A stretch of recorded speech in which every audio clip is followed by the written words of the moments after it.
And the village, the village,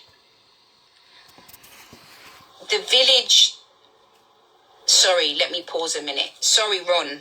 A young girl was stabbed in Croydon earlier on today on her way to school by a male, a young man who also was in a uniform, maybe from another school. I don't know all of the situations. I only came out from work today at about 5:30, and then I just saw that situation. So that's what's happened. If you Google, if you whatever, you're still going to see it's come on the news today. So that's just to bring, if you haven't heard what's happened, okay? But I was talking about the village, and, you know, we in the community, and I see there's two people on here. I think Winston's on here, Jade's on there. They're two people that I know 100% does the work that I do, and work for organisations that do similar work to what I do. We all work in different areas of that.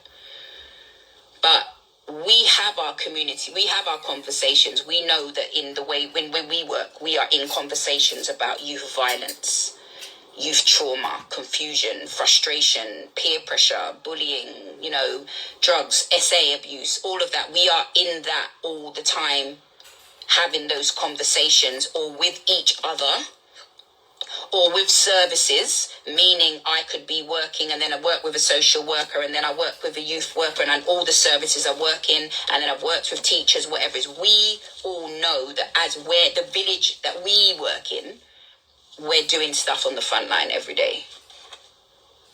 But the village outside of the village, which is the wider community, has a completely different understanding of the weight of what is actually happening in the village. And, I've seen different bits of comments. I don't really comment on here. And if you know of my page, I don't really put out all the work that I do and whatever, because as far as I'm concerned, it's around safeguarding. So if I do some average stuff with young people, it's fine. But some high risk stuff, you're not going to see me post anything on here. But, I see lots of comments. I've seen lots of people in the community that do this, that, and whatever. I don't ever see them. I don't ever have much people call me to ask me my specialism in work or whatever it is, in terms of how we're saying that the village should work, right?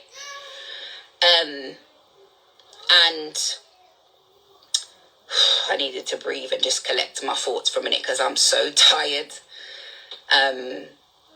But,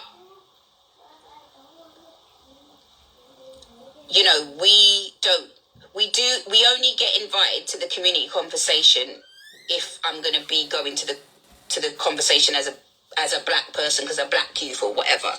But when people are talking on socials or they have their podcasts and all these sorts of stuff, I'd never get asked to come on to nobody's podcast to talk about the real frontline work, about what is the realities of working with these young people. Yeah, and I'm not saying I want to get invited. I'm just saying when I look, it's just people on the community talking and having lots of opinions on stuff, but they don't actually do the frontline work to actually know the realities. Yeah, you'll have spots of people that will put things in the comments, if we can be bothered to put things in the comments. Because if I'm quite honest with you, I don't have time to be arguing with people online, proving this, saying a youth's this, saying a youth's that. I very easily... It's happened to me in the past where I've seen young people's mugshot on Facebook or whatever, and I worked with that young person, and you would never know because I know the other side. And in my line of work, children are children. Yes, some cases they should know better, but they don't. We don't have so much life skills. Life skills are, how do we communicate? Consequences, accountability, self-love, self-care, self-esteem, health, relationships, all types of relationships with parents, relationships with organizations, relationships with teachers, relationships with peers, relationships with your siblings, relationships with somebody that you like, puberty, sexual education, DV, gang violence,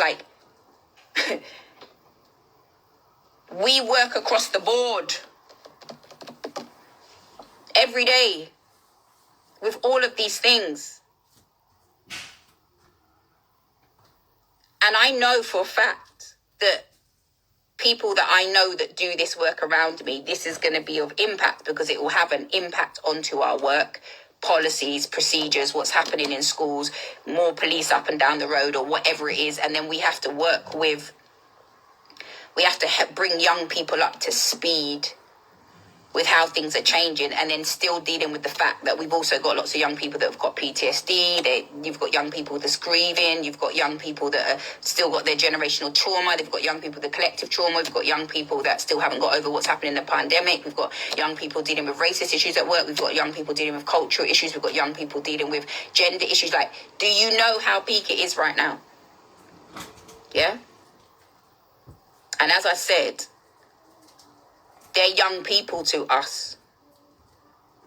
In our world, you're considered a young person up to 25, if sometimes older.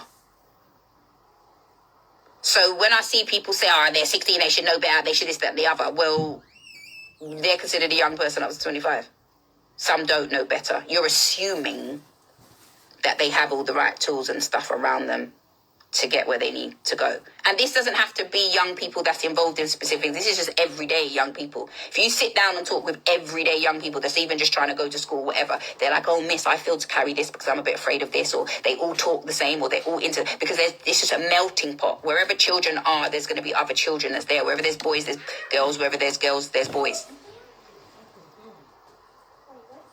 And I don't even really know what to say. I'm just entering the conversation because I just know my work just continues. Whenever the noise dies down for people and it's out of their earshot and they stop thinking about this young girl anymore, we continue to do the work that we do. And as I said, you have to look at reform. We have to look at not just locking young people up and they just sit there and rot and then they come out as adults, that there's no reform. And we also have to look at that we are the adults. So what we do, they see. Yeah? They are learning off what's happening around them in environments, from parents, from the home, from situations, from the internet, from friends. That's where they're learning from. I will come to your comments, guys. I'm just trying to get out. I've had so much things over the years that I've wanted to say, but I just don't like to get into stuff with people because, you know, I've did this work for a long time and worked in so many YOIs, that's youth offending institutions, worked in so many prisons, worked with so many people outside, worked with so many young people on road, worked with, offenders, ex-offenders that are adults, so much. And they're people that have got lost and confused on their way in life. And some just don't know any better. And a lot, it's not until they're still or they're in a cell that there's time to think about what's happened. Some people don't understand consequences. Our young people are not always making informed decisions. They're just reacting. They haven't thought. They're not really thinking past tomorrow. They don't think about the future. They don't feel excited about the future. Look at the world that we live in. It's a bit of a scary place. I don't really know what I would do if I was a young teenager, knowing the trauma that I had and I carried that's taken me now to 43 to free myself from it, but then being around in this today's society, I don't know if I would have made it, to be honest with you. Remember, we got to play, we got to go out, there was so many other ways for our energy to be expelled. And our young people are the stillest, probably, generation that there's ever been out there, meaning they don't really, some of them just about do PE, just about. Some of them don't even play. That's why I like my work of creative rehabilitation, because I get to make sure the inner child comes out and we use creative reform to help them explore their behavior, but then also help them to explore the parts of them that's actually amazing that they just never know. Because sometimes when young people discover how amazing they are, that they've never heard from anybody ever before, it changes and they go on a new trajectory. And you've got to ask them questions and allow them to build critical thinking and ask them, okay, well, why do you think that? Let's talk about it. Let's think, and then bring them facts and educate them on stuff, but not telling off, because that only just makes them shrink even more. It doesn't make young people want to come forward and ask more questions. That's why people like us get all of the information of whatever's going on with those children. And I've said it. I say it to people all the time. Your children, I might meet your child, and your child decides that they're going to confide in me, and I know everything that's going on, and I don't judge it, and I don't this. The most I can do is just support that young person to understand why different people are different ways, and this might be happening, and being comfortable for themselves, and all of this sorts of stuff. That's the most that I can do. Yeah, and hope that the seed that I plant gets watered, but it gets watered by the rest of the village. So if they've gone to school and they've been told, go for it, this, that, and the other, the go for it needs to continue when they go home. The go for it needs to be about celebrating them in the community in terms of what they're doing and them knowing that they're safe everywhere. When I saw the story of that boy, I don't know what happened, but clearly I don't know the full story, if that was a girl that he liked or he didn't like or whatever it is, but that's about rejection. That's about not understanding how to deal with rejection. And I reckon that there's a pattern of rejection, which is why the rejection was so high at that time of the morning, why this is what had happened. And then we need to work with our girls and understand how to just stay away and not engage in certain things, and they don't have to feel they have to talk to a guy, because that can be a pressure that you feel like when the guy's trying to, you know what I mean? Like, we also need to have more of the male workers working with our young females, because us female workers work with both. Yeah. We need to talk to girls about boys' issues and girls' issues, and we need to talk to boys about girls and boys' issues. Like, it's wherever there's one, there's going to be the other, and where there's the other, there's going to be the other. We can't just be celebrating any little this, that, and that. And I do talk amongst my community, but people just think I'm just a little dancing chia on Instagram. But when I'm telling them I do this work, because people need to see it to believe it. But real people that do this work, we ain't showing you everything that we're doing. I can't show you everything that I'm doing. It's a data breach. I just can't. There's other things I have to think about when you're going to put up a child's face, and then there's other impact, and there's other cases, and there's too much things to think about. We just don't do that. That's why I just say Her Majesty's pleasure. You don't need to know where I am, where I've been. It's just Her Majesty's pleasure.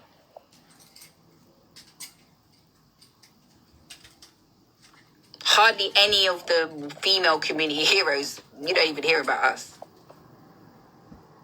I will save it, my love. And I am going to go back to read through the comments. I will save it, because I decided to come on the live because I couldn't be bothered to just record to put up and whatever. I was like, I'll just talk in the live. People join. That's wonderful. I can interact for a bit, but I just wanted to talk and just put a little something up. I don't really want to have crazy conversations about it in the back and forth, but this should have happened. I am just speaking from the perspective of somebody that has worked in the field for 20 years. In the criminal sector, the youth sector, and the arts sector. That's all I want to share. Yeah, I've worked from nurseries to primary schools, to secondary schools, to colleges, to universities, community groups, prisons. Done it all. I've been a youth worker, a key worker, a teaching assistant. I teach dance. I teach drama. I work in creative reform. I'm a creative facilitator. I'm a creative practitioner. I'm currently studying creative therapy. There is nothing that has happened with young people that shocks me. Does it hurt my heart? Yeah. sometimes I feel a bit hopeless. Yeah. There's only so much that we can do. Have I been on the street and seen stabbings and stuff? Yeah. I mean, that was a common occurrence in a youth club as a child. There was no security in youth clubs back in the day. So youth workers dealt with that. And they dealt with both sides, because both of those young people or whatever, usually both came to the youth club, and we had to deal with them and work with them, but not go to the police. But then you had to go and speak to their mum, and then you had to deal with both. And that's how it was. We didn't just decide one over the other. And usually as well in schools, there's a lot more support for the child that, sorry to use the word perpetrator, but that is the leader of something criminal or whatever. I know that we don't all like these words, but usually in schools there's a lot more stuff that goes, that either the bad child gets sent out but then also gets all this support and help, but then there isn't always something extra for the young person that was a victim. So it needs to go both sides, that both needs to get the right they both sides have to get the right level of support for the reform, so that they heal and they move forward and they can release and let go and forgive and all of these sorts of stuff, so that they can grow to be the better adults that they need to be. You know,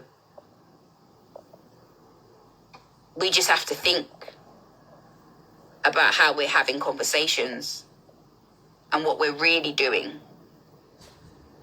Who really is doing stuff out there?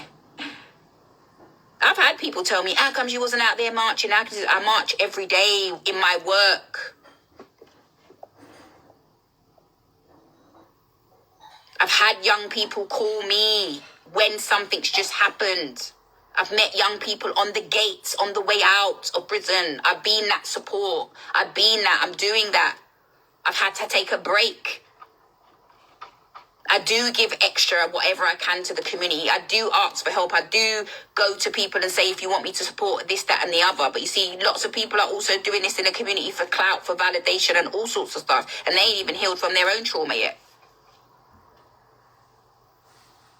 People say, oh, call us, or we should link, or we should this, that and the other. But they're not always there at the end of the line when you're calling. They don't call you. They know. There's people that know exactly what I do or certain other people do, and we're specialists in terms of what we do, but you don't call us.